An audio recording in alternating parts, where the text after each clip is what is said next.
Hello everyone, welcome to JNET Education. I hope you guys are very well.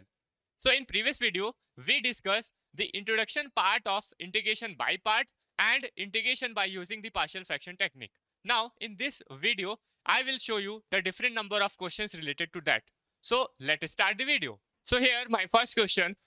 Evaluate integration of x divide by x minus one whole square into x plus two into d x. ठीक है, ये हमारा एक question है। अब इस question को हम कैसे सॉल्व करेंगे, इस इंटीग्रेशन को हम किस तरह से सॉल्व करें। ठीक है, तो जब भी आपको कभी भी डिनोमिनेटर में फैक्टर के फॉर्म में हमें रिप्रेजेंट करते हुए दिखेंगे, अगर हमारा अरिथमेटिक फंक्शन ये क्या है x divide by x minus one whole square into x plus two, एक अरिथमेटिक फंक्शन है, एक अरिथमेटिक फंक्शन को डिनोट कर रहा है। और अगर अरिथमेटिक फंक्शन में डिनोमिनेटर जो है वो एक फैक्टर के फॉर्म में डिनोशन हो, तो हम वहां पर हमेशा पार्शियल फ्रैक्शन टेक्निक को यूज करते हैं। ठीक है, हमें ये समझना पड़ेगा कि हम कौन से किस तरह के इंटीग्रेशन को किस तरह की टेक्निक से यूज करना चाहिए। ठीक है, तो हमें यहाँ समझ में आ जाना चाहिए कि अगर ये हमारा पहला क्वेश्चन है पार्शियल फ्रैक्शन टेक्निक का, हम अभी बहुत सारे क्वेश्चन को करने वाले।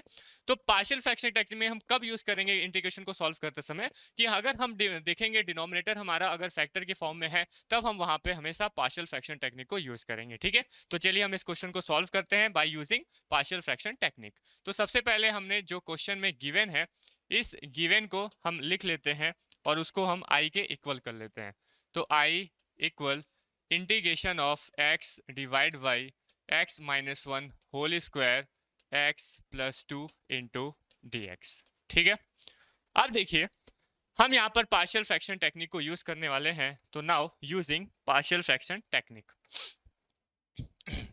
हम यहाँ पर पार्शियल फ्रैक्शन टेक्निक को यूज करने वाले हैं। तो समझिएगा हम पार्शियल फ्रैक्शन टेक्निक यहाँ पे यूज कैसे करते हैं, वो चीज समझिए। ठीक है, अब देखिए हमारे पास ये जितना भी अरिथमेटिक फंक्शन है, अब हम इस पूरे अरिथमेटिक फंक्शन को लिखते हैं। देखिएगा, समझिएगा पार्शियल फ्रैक्शन टेक्निक हम कैसे अप्लाई करते हैं। तो हमारा जितना भी अरिथमेटिक फंक्शन था उसको हमने लिख लिया। क्या था, x divide by x minus one whole square x plus two, ये हमारा एक अरिथमेटिक फंक्शन था। इस अरिथमेटिक फंक्शन को हमें क्या बनाना है, पार्शियल फ्रैक्शन टेक्निक को यूज करते हुए इसको सॉल्व करना है, रिजॉल्व करना है। ठीक है, तो समझिएगा बात को।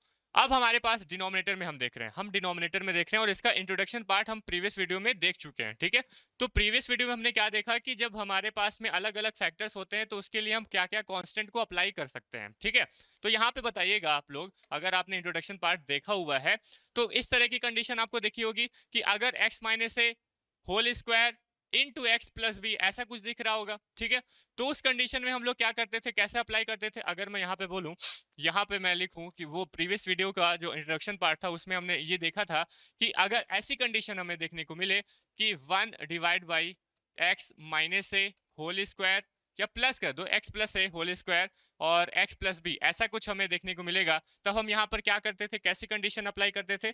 तो कंडीशन हम अप्लाई करते थे, पहले हम क्या देखते थे, हमारा होल स्क्वायर है, क्या है, होल स्क्वायर है, तो उसको हम इस तरह से रिजॉल्व करते थे। मतलब हमारा जो कांस्टेंट आएगा वो a divide by x plus a रहेगा। फिर प्लस हम क्या करते थे, b divide by x plus a का होल स्क्वायर होता था। ठीक है, b divide by x plus a whole square, तो b divide by x plus a whole square plus अब दूसरा फैक्टर x प्लस बी आएगा। तो दूसरे फैक्टर के लिए हमारे पास कांस्टेंट आएगा c divide by x plus b. ये ऐसा कुछ हम लोग क्या करते थे, कांस्टेंट को अप्लाई करते थे by using partial fraction technique. ठीक है, वही चीज हम यहाँ पर अप्लाई करने वाले हैं, ध्यान से समझिएगा। तो ये हमारे पास जो प्रीवियस वीडियो था, हमने वहां पे समझा था कि कांस्टेंट को हम कैसे अप्लाई करते हैं। यहाँ पर अगर x plus a whole cube आता तो हम क्या करते, a divide by x plus a plus b divide by x plus a whole square plus c divide by x plus a whole cube आता, फिर लास्ट में आता प्लस, और दूसरे वाले फैक्टर के लिए एक्स यहाँ पे सी था, डी कांस्टेंट अप्लाई कर देते तो d divide by x plus b हो जाता। ठीक है, ये हमने सीखा हुआ है पहले से। अब हम इसी को यहाँ पे यूज करने वाले हैं। ठीक है, तो देखिएगा, सबसे पहले मैं x minus one whole square के फैक्टर का कांस्टेंट बनाता हूँ। ठीक है, तो बताइए क्या आएगा वहां पर, a डिवाइड बाई क्या, x minus one, a divide by x minus one. ठीक है, चलिए आगे बढ़ते हैं, फिर प्लस लगाते हैं। अब यहाँ पे प्लस होगा माइनस होगा वो बात की बात है, पहले हम प्लस लगा देते हैं। ठीक है, नेक्स्ट उसके बाद देखिए x minus one whole square है, तो हम उसके लिए क्या करेंगे, एक कांस्टेंट लगाएंगे b divide by x minus one whole square. ठीक है, ये हमारा x minus one whole square का फैक्टर का कांस्टेंट हमने अप्लाई कर दिया a और b। उसके बाद बचता है x प्लस टू, तो x प्लस टू के लिए हम कांस्टेंट लगा देंगे c divide by x plus two, c divide by x plus two. बताइए ये चीजें समझ में आई क्या? हमने कांस्टेंट को अप्लाई किया अलग अलग फैक्टर के हिसाब से। हमारे पास फैक्टर था x माइनस वन का होल स्क्वायर, तो उसको हमने एक बार x माइनस वन लिया और एक बार x minus one whole square लिया। दूसरा फैक्टर था x प्लस टू, तो हमने x प्लस टू के लिए कांस्टेंट c को अप्लाई कर दिया। बताइए यहाँ तक चीजें समझ में आई? अगर यहाँ तक आपको चीजें समझ में आई तो यही हमारा मेन क्या है, पार्शियल फ्रैक्शन टेक्निक है कि कैसे हम कांस्टेंट को अप्लाई करते हैं। ठीक है, तो जैसे ही आपका ये चीज कंप्लीट हो गया उसके बाद देखिएगा मैं उसके बाद हमारे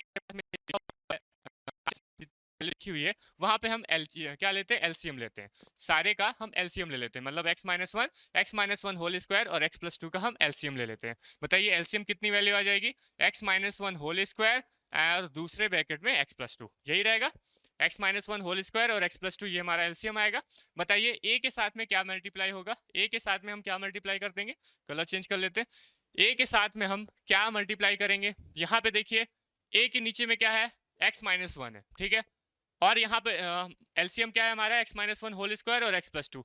कितनी की कमी है, एक x माइनस वन की कमी है और x प्लस टू की कमी है। यहाँ तो x माइनस वन तो है ही है, उसके बाद हमें और क्या चाहिए, हमें एक x माइनस वन चाहिए और एक x प्लस टू चाहिए। यही सब ऐसे ही तो करते हैं हम लोग, एलसीएम जो लेते हैं हम ऐसे ही तो लेते हैं, और ये हो जाएगा हमारा x प्लस टू। बताइए समझ में आया क्या? तो a के साथ में हमारे पास क्या मल्टीप्लाई हुआ, एक x माइनस वन और दूसरा x प्लस टू। चलिए आगे बढ़ते हैं, प्लस b।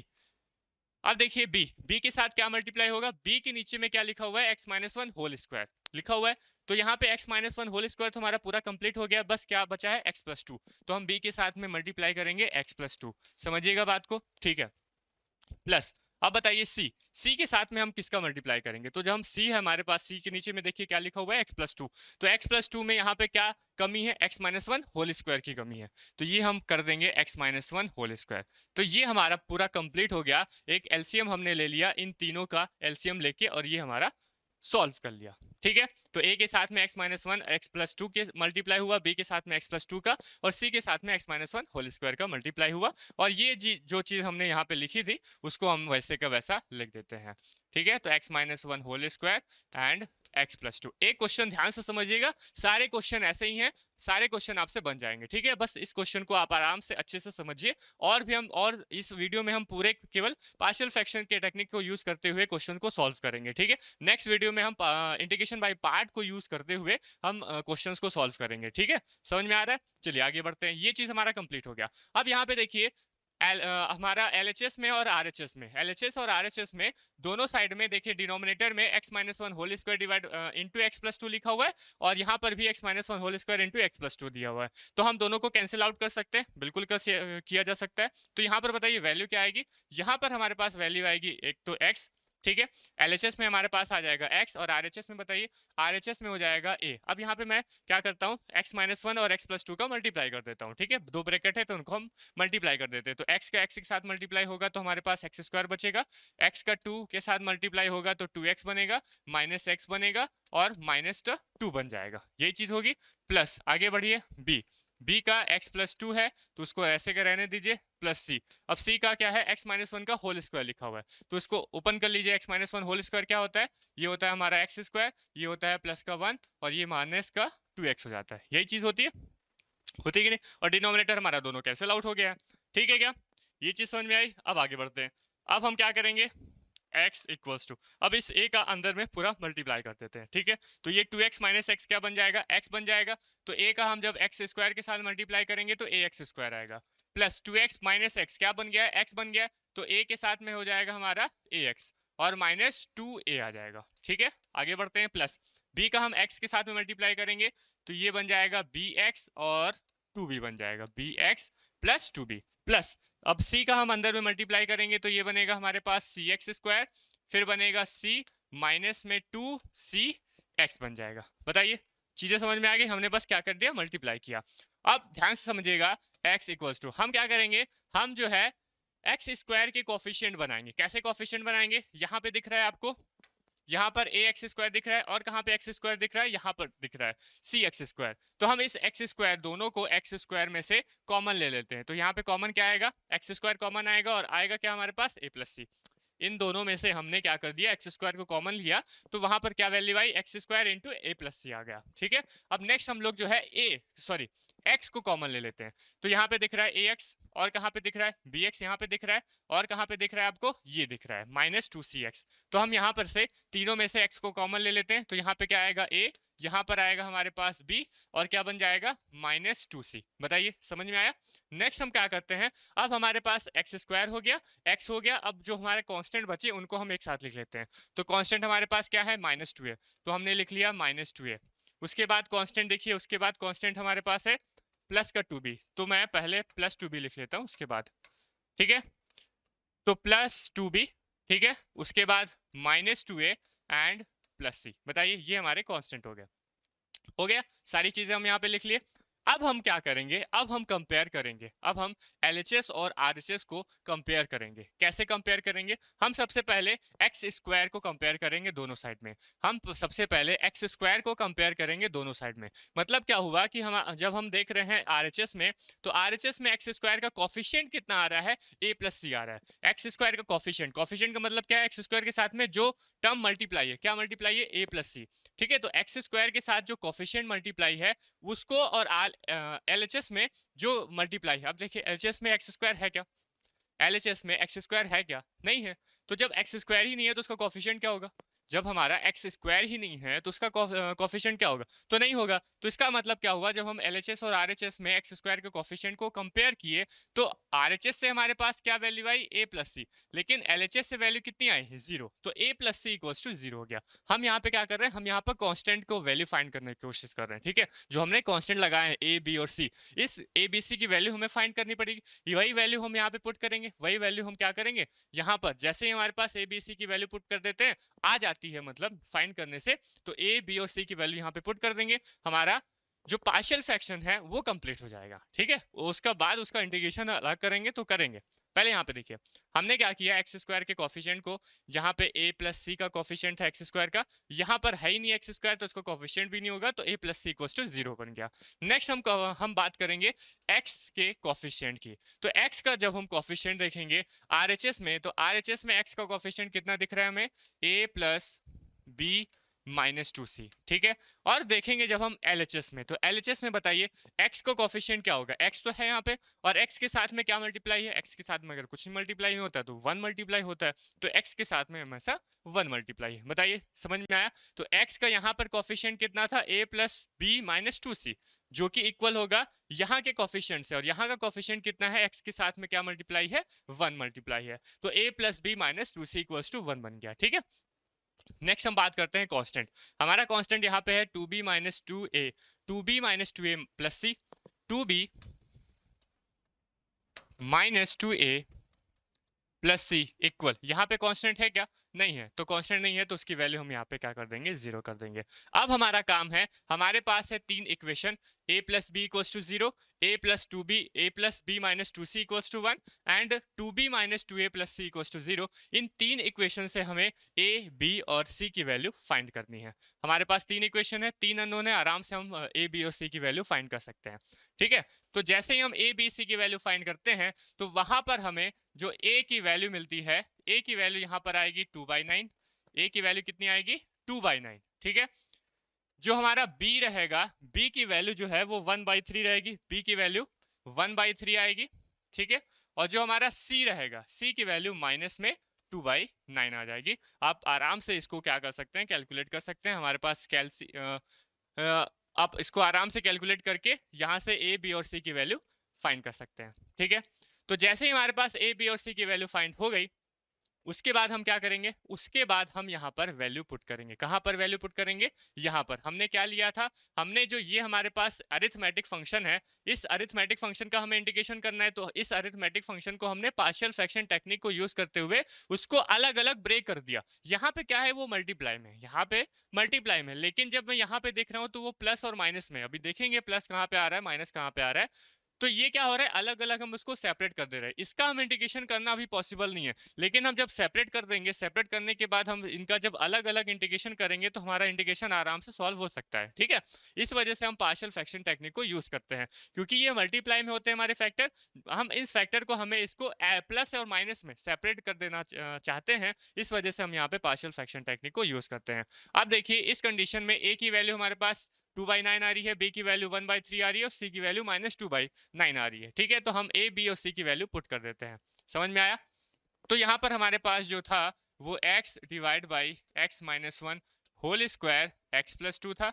इसको हमने किस में चेंज किया था? इसको हमने चेंज किया था a divide by x minus 1 में plus b divide by x minus 1 whole square में plus c divide by x plus 2 में हमने चेंज किया था।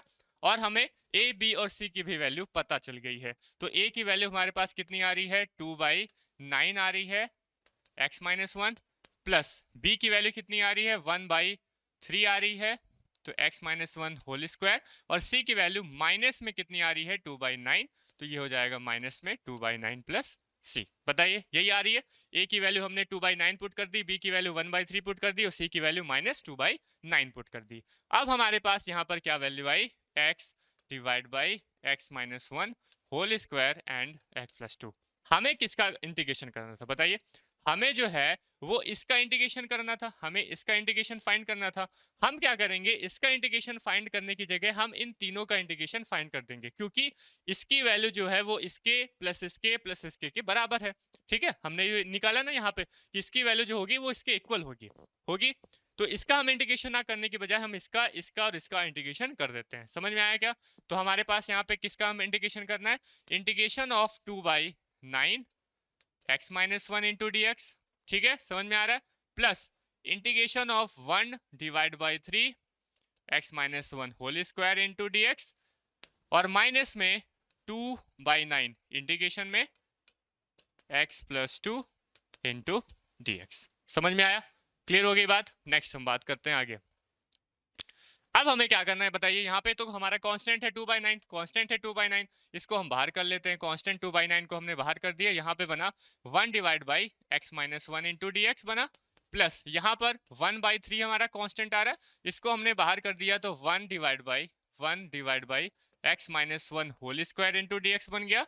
माइनस में यहाँ पे आया हमारा 2/9 कांस्टेंट आ गया और यहाँ पे बना कितना? 1 divide by x plus 2 into d x आ गया, ठीक है। समझ में आ रहा है?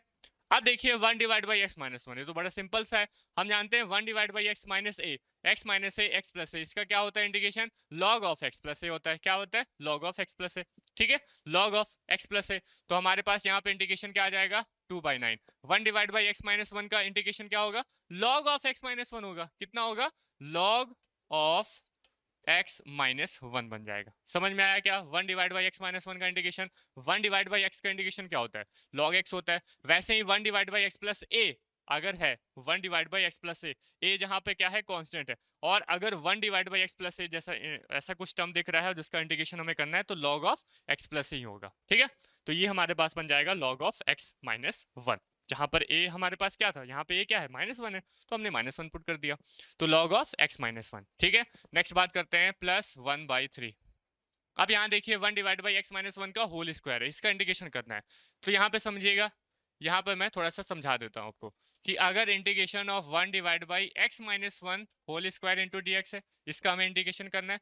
तो अब इसका इंटीग्रेशन हम कैसे करते हैं? एक्स माइनस 1 होल स्क्वायर है उसको हम ऊपर ले जाते हैं, ऊपर ले जाएंगे तो -2 बन जाएगा। कितना बन जाएगा? -2। अब ये जो हमारा x माइनस 1 है इसको ट्रीट करेंगे हम x पावर n की तरह। किसकी तरह? किसकी तरह? x पावर n की तरह। और हम जानते हैं x पावर n का इंटीग्रेशन क्या होता है? x power n plus 1 divide by n plus 1, ठीक है। अब यहाँ पे देखिए n, यहाँ पे ये जो n है वो कितना आ रहा है? -2 आ रहा है। तो यहाँ पे देखिए x, और x हमारा यहाँ पे क्या रहेगा? x minus 1। हम x को x माइनस 1 ले लेते हैं, ठीक है, क्योंकि यहाँ पे कांस्टेंट, इसका हम डिफरेंशिएशन भी करेंगे तो वही x ही आएगा, ठीक है। तो क्या बन जाएगा? ये जो हमारा x माइनस 1 है इसका हमने क्या करना है? -2 का इंटीग्रेशन करना है। तो इसका इंटीग्रेशन क्या बन जाएगा? इसका इंटीग्रेशन सिंपल सा बन जाएगा हमारे पास में, -2 है तो x माइनस 1, ये -2 हमारा n है तो n plus 1 divide by n plus 1। तो n हमारे पास कितना था, मतलब यहाँ से वैल्यू कितनी आएगी x माइनस वन, ये माइनस वन बन जाएगा और ये माइनस, तो इसका क्या मतलब हुआ, इसका मतलब हुआ minus of x minus one, minus of 1 divide by x minus one क्या हो गया, इंटीग्रेशन हो गया x माइनस वन का होल माइनस टू का। समझ में आया क्या, ये चीज समझ में आया क्या? ठीक है, तो इसको मैंने अलग से सॉल्व करके आपको बता दिया, नहीं तो डायरेक्ट आपको क्या करना है, यहाँ पर वैल्यूज बस पुट करनी है, और वैल्यू हमारे पास यहाँ पे क्या आएगी, इसको भी हम, ये चीज समझ में आया ना, क्या हुआ, हमने क्या किया, सबसे पहले हमने क्या किया, 1 divide by x minus one whole square था, इसको x minus one whole power minus two लेके गए। अब ये हम इसको कैसे इंटीग्रेट करेंगे, इसको हम इंटीग्रेट करेंगे x पावर n के फॉर्म में, जहां पर x कितना है, x माइनस वन है, और n कितना है, माइनस टू है। तो जैसे हमने फॉर्मूला पुट किया x power n plus one divide by n plus one, हमारे पास वैल्यू कितनी आई, हमारे पास वैल्यू आई माइनस में, क्या वैल्यू है हमारे पास, वैल्यू आई माइनस में 1 divide by x minus one. ये किसका इंटीग्रेशन है, ये इस पूरे का इंटीग्रेशन है। ठीक है, समझ में आया, माइनस में 2/9। अब यहाँ पे देखिए 1 divide by x plus two लिखा हुआ है, 1 divide by x plus two का इंटीग्रेशन क्या बन जाएगा, वही सिंपल लॉग ऑफ क्या, log of x plus to. ठीक है, और लास्ट में हम लोग एक कांस्टेंट सी को अप्लाई कर देंगे। तो ये हमारा क्या हो गया, इंटीग्रेशन कंप्लीट हो गया, किसका, जो हमने पहले अरिथमेटिक प्रोग्रेशन दिया हुआ था, अरिथमेटिक फंक्शन दिया हुआ था, इस अरिथमेटिक फंक्शन को हमने सॉल्व कर लिया। ठीक है, समझ में आ रहा है, इसको क्लियर हो गई बात, इसको हमने किस तरह से किया, पार्शियल फ्रैक्शन टेक्निक को यूज करते हुए सॉल्व किया। इसी तरह से हमें क्या करना है, नंबर ऑफ क्वेश्चंस को सॉल्व करना है, कई सारे क्वेश्चन हैं और आपके एग्जाम के लिए काफी इंपॉर्टेंट है। ठीक है, तो यहां से हमारे जो लॉन्ग टाइप क्वेश्चन होते हैं वो वहां से बन सकते हैं, log of x minus one. ठीक है, और ये देखिए यहाँ पे अगर और सॉल्व करना है इसको, तो और कैसे सॉल्व कर सकते हैं, इसको और सॉल्व कर सकते हैं, मैं क्या करूंगा, 2/9 log of x minus one, और यहाँ देखिए माइनस में 2/9 log of x plus to, यहाँ से हम 2/9 को कॉमन कर लेते हैं, तो हमारे पास क्या वैल्यू आएगी, log of x minus one, और माइनस में ना, माइनस में क्या बन जाएगा, log of x plus two, ये बन जाएगा। हमने इसमें से और इसमें से कॉमन कर लिया, और वो तो हमारा सिंगल है, तो उसको हमने क्या कर देंगे, माइनस में 1/3 कर देंगे, और ये बन जाएगा x माइनस वन और प्लस सी। ठीक है, अब यहाँ पे हम लॉग की प्रॉपर्टी लगा सकते हैं, log of m minus log of n, तो log of m minus log of n कितना हो जाएगा, log of m divide by n। तो ये हमने क्या कर दिया, लास्ट में लॉग की प्रॉपर्टी यूज कर ली, तो log of x minus one और डिवाइड बाई क्या बन जाऊंगा, x प्लस टू, और ये हमारा कंप्लीट हो गया, माइनस में 1/3 x माइनस वन प्लस सी, और यही हमारा क्या है, फाइनल आंसर आ रहा है। समझ में आ रहा है, तो इस तरह से हमें क्या करना है, पार्शियल फ्रैक्शन टेक्निक को यूज करते हुए इंटीग्रेशन को सॉल्व करना है। ठीक है, ये हमारा पहला क्वेश्चन था, हम अपने सेकंड क्वेश्चन को भी सॉल्व करते हैं। तो आइए चलिए हम अपने सेकंड क्वेश्चन को सॉल्व करते हैं, और हमारा सेकंड क्वेश्चन है integration of x divide by x square plus one into x minus one. ठीक है, तो हम इस तरह के क्वेश्चन को आप कैसे सॉल्व करेंगे, समझिएगा इस बात को। तो यहाँ पे हमें दिख रहा है कि जो हमारा डिनोमिनेटर है वो फैक्टर के फॉर्म में है, तो हम यहाँ पर पार्शियल फ्रैक्शन टेक्निक को यूज करेंगे। ठीक है, तो कैसे यूज करेंगे ये चीज समझेंगे। हमारे पास क्वेश्चन में गिवन क्या है, गिवन है i इक्वल, जो भी गिवन होगा उसको हम i के इक्वल करके उसका इंटीग्रेशन स्टार्ट करेंगे, और x divide by x square plus one and x minus one dx। ठीक है, अब यहाँ पे हम पार्शियल फ्रैक्शन को यूज करेंगे, तो कैसे यूज करेंगे समझिएगा।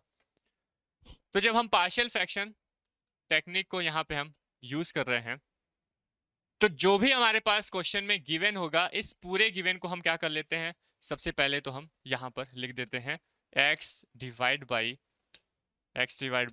X minus one and x square plus one. ठीक है, इक्वल। अब यहाँ पे हमें क्या करना रहता है, हमें यहाँ पर कांस्टेंट अप्लाई करने रहते हैं। ठीक है, डिनोमिनेटर के हिसाब से, फैक्टर के हिसाब से हमें क्या करने रहते हैं, कांस्टेंट को अप्लाई करने रहते हैं। यही हमारा पार्शियल फ्रैक्शन टेक्निक का मेन मोटो है। ठीक है, चलिए अब यहाँ पे हमारे पास पहला फैक्टर दिख रहा है x माइनस वन, पहला फैक्टर किससे दिख रहा है, x माइनस वन, और x माइनस वन क्या है, एक लीनियर फैक्टर है, तो लीनियर फैक्टर के लिए हमारे पास कांस्टेंट कितना आएगा, a आएगा, a है ना, कांस्टेंट a b c कुछ भी हो सकता है, लेकिन लीनियर फैक्टर है तो उसके लिए हमारे पास कांस्टेंट आया a, डिवाइड बाय किसके लिए आया था, ये लीनियर कांस्टेंट मतलब x माइनस वन के लिए आया था।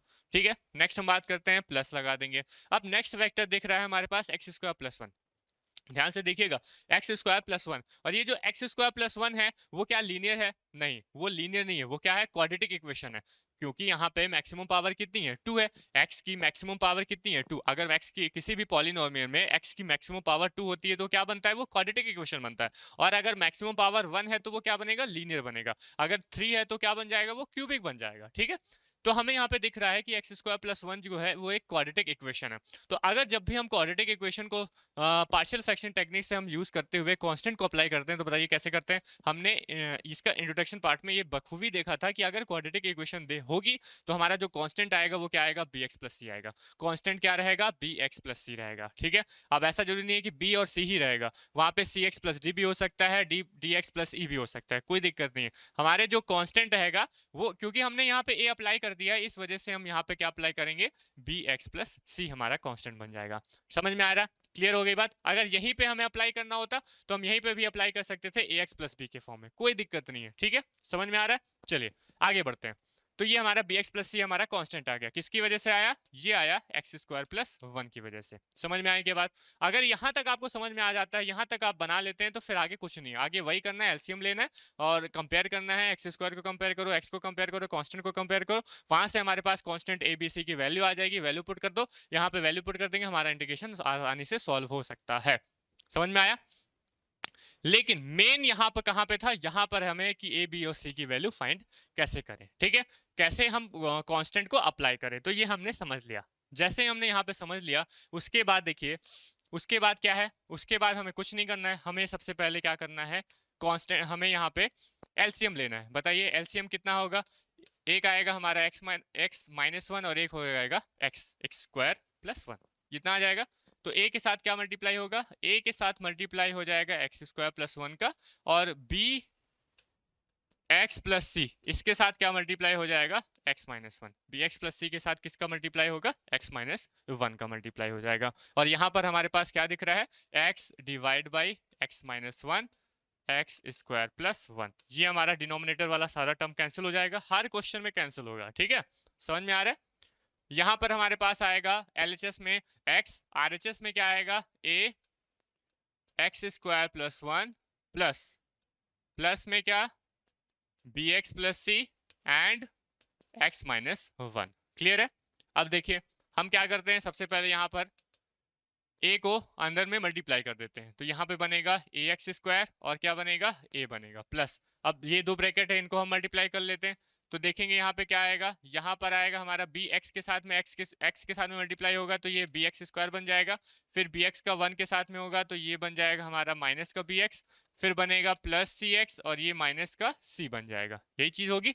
चलिए अब आगे देखते हैं, हमने यहाँ पे क्या किया, हम यहाँ पर अब क्या करेंगे, एक्स स्क्वायर को कंपेयर कर लेंगे। कंपेयर करने से पहले हम सबसे पहले एक्स स्क्वायर कॉमन ले लेते हैं इसमें से और इसमें से, क्योंकि दोनों में ही हमें एक्स स्क्वायर दिख रहा है और कहीं पे तो दिख नहीं रहा है, तो हम क्या करेंगे, इन दोनों में से एक्स स्क्वायर को कॉमन करेंगे, क्या वैल्यू आएगी, a प्लस बी आ जाएगा। ठीक है, आगे बढ़ते हैं। उसके बाद क्या है, हम कंपेयर करेंगे एक्स को, हम एक्स को एक साथ लिख लेते हैं, तो यहाँ पे बताइए x दोनों में से कॉमन करेंगे तो वैल्यू क्या आएगी, c माइनस बी आ जाएगी वैल्यू।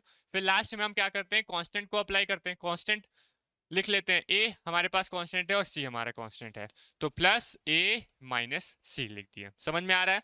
हमने क्या करेंगे, सबसे पहले एक्स स्क्वायर के कोफिशिएंट को लिखेंगे, तो एक्स स्क्वायर का यहाँ पे क्या है, दोनों में से एक्स स्क्वायर को हमने कॉमन किया तो बचा a प्लस बी। फिर उसके बाद x को देखेंगे, तो x को देखेंगे तो दोनों में x दिख रहा है, दोनों में x दिख रहा है, तो हम क्या करेंगे, x को कॉमन करेंगे, कॉमन करने के बाद c माइनस बी आ गया। ठीक है, पहले हम प्लस लिख देते हैं, उसके बाद माइनस लिख देते हैं, अच्छा लगता है। फिर लास्ट में हम कांस्टेंट देखेंगे, कांस्टेंट देखेंगे तो प्लस कांस्टेंट a है और माइनस का c है, तो हमने कांस्टेंट लिख दिया। समझ में आया। उसके बाद नेक्स्ट हम क्या करते हैं, कंपेयर करते हैं, तो कंपेयर कर लो। कंपेयर करेंगे हम कैसे करेंगे, सबसे पहले हम एक्स स्क्वायर को कंपेयर करेंगे, तो एक्स स्क्वायर को कंपेयर करेंगे तो आरएचएस में हमें एक्स स्क्वायर कितना दिख रहा है, एक्स स्क्वायर का कोफिशिएंट a प्लस बी दिख रहा है, लेकिन एलएचएस में हम जा रहे हैं तो वहां पे एक्स स्क्वायर हमें दिख रहा है क्या, नहीं दिख रहा है, तो जब एक्स स्क्वायर ही नहीं है तो उसका कांस्टेंट क्या रहेगा। ठीक है, तो ये हमारे पास हो गया a प्लस बी, और a प्लस बी क्या हो जाएगा, 0 के इक्वल हो जाएगा, क्योंकि वहां पे एक्स स्क्वायर का कोफिशिएंट a प्लस बी है, वहां पे एक्स स्क्वायर नहीं है, तो उसका कांस्टेंट 0 बन गया। नेक्स्ट हम बात करेंगे x का।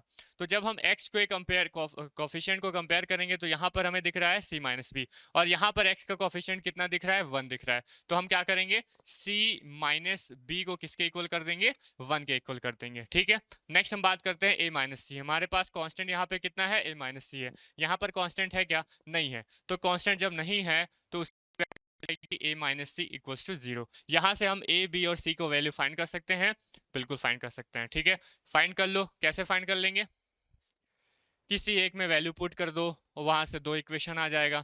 कैसे, देखो इसका क्या मतलब हुआ, इसका मतलब हुआ कि a की वैल्यू क्या है, माइनस बी है। a की वैल्यू जब माइनस बी है तो यहाँ पे a की वैल्यू पुट कर दो इस वाले इक्वेशन में, तो ये हो जाएगा minus b minus c equals to 0 हो जाएगा, minus b minus c equals to 0 हो जाएगा। तो यहां से हमारे पास में, और c minus b minus c equals to 0 मतलब b प्लस सी इक्वल 0 हो जाएगा, हो जाएगा। और c की वैल्यू यहाँ पे क्या है, c की वैल्यू है 1 प्लस बी। किसकी वैल्यू है, c की वैल्यू 1 प्लस बी है। ठीक है, तो जब c की वैल्यू 1 प्लस बी आ रही है और b हमारा क्या है, minus c equals to 1 plus b आ गया। ठीक है, अब c इक्वल्स टू जब 1 प्लस बी आ गया, और यहां से हम जानते हैं कि c जो होगा ये a minus c equals to 0 है, मतलब a क्या है, c के इक्वल है। तो जब a c के इक्वल है तो यहाँ पे हम a की वैल्यू पुट कर देंगे, मतलब c की वैल्यू a इक्वल हो जाएगी। तो c क्या हो गया, a के इक्वल हो गया, तो a divide by 1 plus b आ गया, a इक्वल 1 प्लस बी आ गया। तो जैसे ही a इक्वल 1 प्लस बी आ गया, हम यहाँ पे क्या कर देते हैं, a की वैल्यू पुट कर देते हैं। तो a हमारे पास कितना है, 1 प्लस बी है, और प्लस b है इक्वल में 0। यहाँ पे क्या बन जाएगा, यहाँ से बन जाएगा हमारे पास 2b इक्वल्स टू कितना आ रहा है, -1। तो जब 2b इक्वल्स टू -1 आ रहा है, इसका मतलब क्या हुआ, b की वैल्यू -1/2 आ रही है। b की वैल्यू कितनी आ रही है, -1/2। तो जब b की वैल्यू -1/2 आ रही है तो यहाँ पे पुट कर देंगे, तो a की वैल्यू यहाँ पे जब हम पुट करेंगे तो a की वैल्यू कितनी आ जाएगी, प्लस का 1/2 आ जाएगी, क्योंकि b क्या है, -1/2 है, तो a कितना आ जाएगा, प्लस का 1/2। तो जब a कितना आ गया, प्लस का 1/2, तो a हमारा किसके इक्वल है, c के इक्वल है, तो ये भी कितना हो जाएगा, 1/2 के इक्वल हो जाएगा। तो यहाँ से हमारे पास a b और c की वैल्यू फाइंड हो जा रही है, a की वैल्यू 1/2, b की वैल्यू -1/2 और c की वैल्यू कितनी, 1/2 हो जा रही है। ठीक है, तो हम क्या करेंगे, अब a b और c की वैल्यू क्या करेंगे, यहाँ पर पुट कर देंगे, a की वैल्यू, b की वैल्यू और c की वैल्यू। ठीक है, चलिए पुट कर लेते हैं। तो यहाँ पे हमें देखने को मिल रहा था कि हमने क्या लिया था, हमने लिया था x divide by x minus 1 and x square plus 1।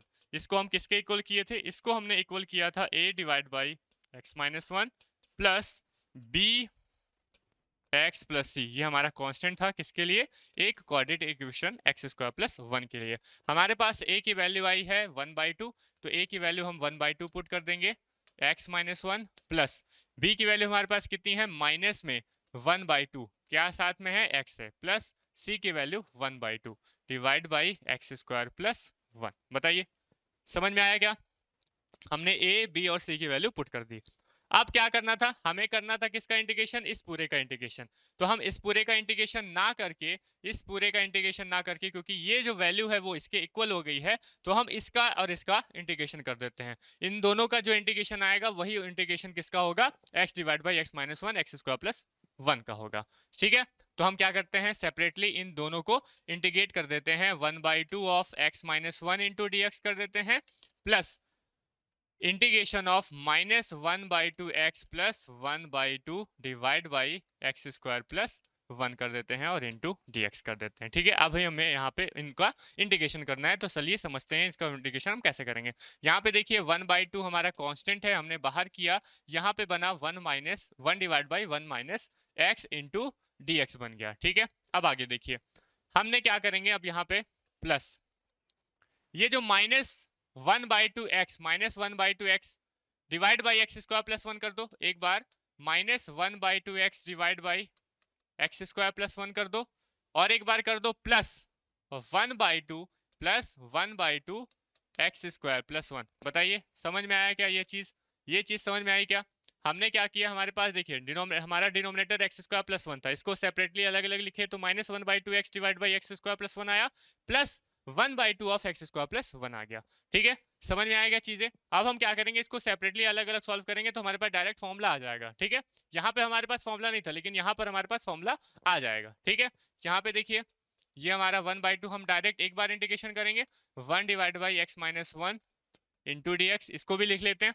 अब यहाँ देखिए -1/2 को हमने कॉमन कर लेंगे, तो यहाँ पे बाहर कर देंगे, -1/2 को बाहर करेंगे तो प्लस के साथ में आएगा तो -1 जाएगा, तो -1/2, ठीक है। इंटीग्रेशन ऑफ यहाँ पे क्या रहेगा x, यहाँ पे x है, और डिवाइड बाई क्या रहेगा x² + 1, ये क्या होगा dx के साथ इंटीग्रेशन होगा, ठीक है।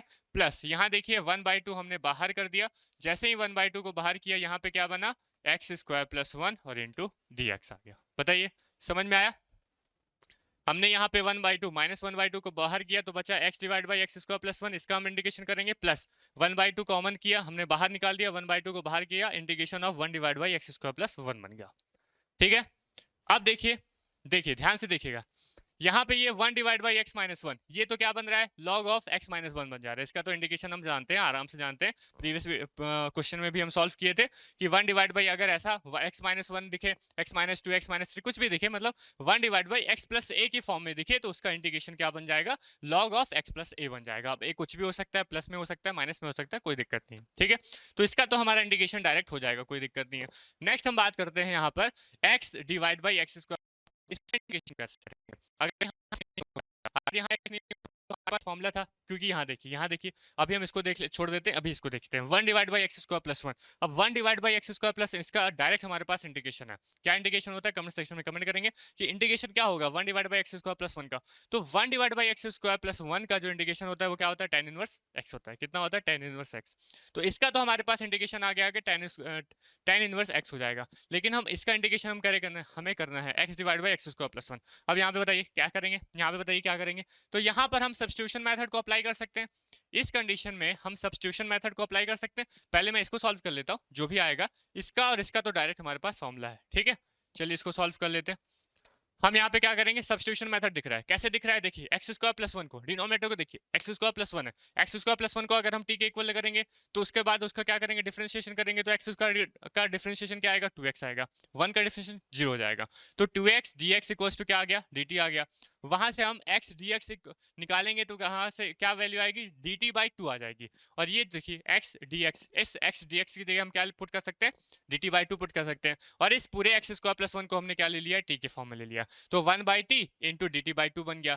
हम जानते हैं 1/t का इंटीग्रेशन log of t होता है, t की वैल्यू हम बाद में पुट कर देंगे, तो ये हमारा बन जाएगा। समझ में आ रहा है। तो इस तरह से आपको जो सिंपल से ये सब्स्टिट्यूशन मेथड ऐसे अप्लाई करते हुए नहीं बैठना है, आपको डायरेक्ट हमें पता चल जाना चाहिए कि अच्छा यहाँ पे डिनोमिनेटर दिख रहा है x² + 1, x² + 1 को हम तुरंत ले लेते हैं 1 के इक्वल, सॉरी t के इक्वल। जैसे हम t के इक्वल लेंगे उसका डिफरेंशिएशन करेंगे तो x dx की जगह हम dt/2 पुट कर देंगे, 1/t बना है तो log of t बन जाएगा। समझ में आ रहा है, ठीक है। अगर नहीं समझ में आ रहा है तो यहाँ पे मैं इसको बना देता हूँ, चलिए इस बार बना देता हूँ, फिर नेक्स्ट बार से नहीं बनाऊंगा, ठीक है।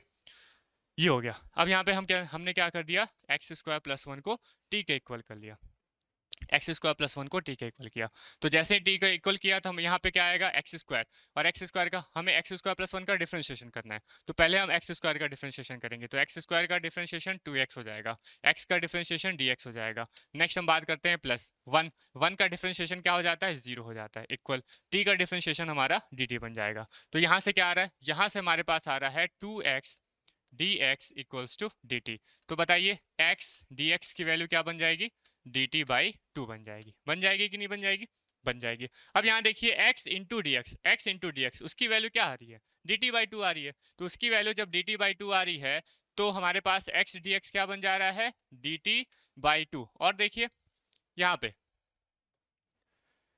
पे देखिए x² + 1, और इस x² + 1 को तो मैंने क्या ले लिया है t के इक्वल ले लिया है क्या। अब बताइए ये 1/2 हमने बाहर कर दिया, इंटीग्रेशन हो गया dt/t। अब बताइए 1/t का तो सिंपल सा इंटीग्रेशन होता है, क्या होता है log of t, तो ये हो जाएगा 1/2 log of t, और t हमने क्या लिया था x² + 1, तो वहां पे t की वैल्यू पुट कर देते हैं, क्योंकि हमें वैल्यू जो है वो t के फॉर्म में तो चाहिए नहीं, हमें वैल्यू x के फॉर्म में चाहिए, तो ये x² + 1 हमने पुट कर दिया। तो ये आया हमारा इंटीग्रेशन, किसका इंटीग्रेशन बताइए, किसका इंटीग्रेशन आया, ये इंटीग्रेशन आया हमारा इसका इंटीग्रेशन ऑफ x/(x² + 1 का। समझ में आ रहा है। तो इतना आपको नहीं करना है, ठीक है, इतना तो मैं यहाँ पे पहली बार था इस वजह से समझा दिया। आपको डायरेक्ट यहाँ पे करना है, या कि रफ में आप कर सकते हैं, रफ में कहीं दूसरी रफ में कोई दूसरे पेज में आप इसको इंटीग्रेट कर दिए और डायरेक्ट हमें यहाँ पे आंसर लिखना है। ठीक है, डायरेक्ट आप आंसर लिखेंगे, कोई नंबर पर कुछ नहीं कटेगा, सारी चीजें सही रहेंगी। बताइए समझ में आया? तो जब आपको समझ में आ गया तो उसके बाद देखिए, उसके बाद क्या है, उसके बाद इसका इंटीग्रेशन करना है। तो इसका इंटीग्रेशन क्या हो जाएगा, 1/2 हमारा बाहर है, 1 divide by x minus one, और 1 divide by x minus one का जब हम इंटीग्रेशन करेंगे, यहाँ पे देख लीजिए, तो 1/2 हो गया, और 1 divide by x minus one का इंटीग्रेशन करेंगे तो क्या बनेगा, log of x minus one बन जाएगा। ठीक है, उसके बाद हमें इसका इंटीग्रेशन करना है, तो हमने इंटीग्रेशन कर दिया, इसका माइनस में आ रही है वैल्यू।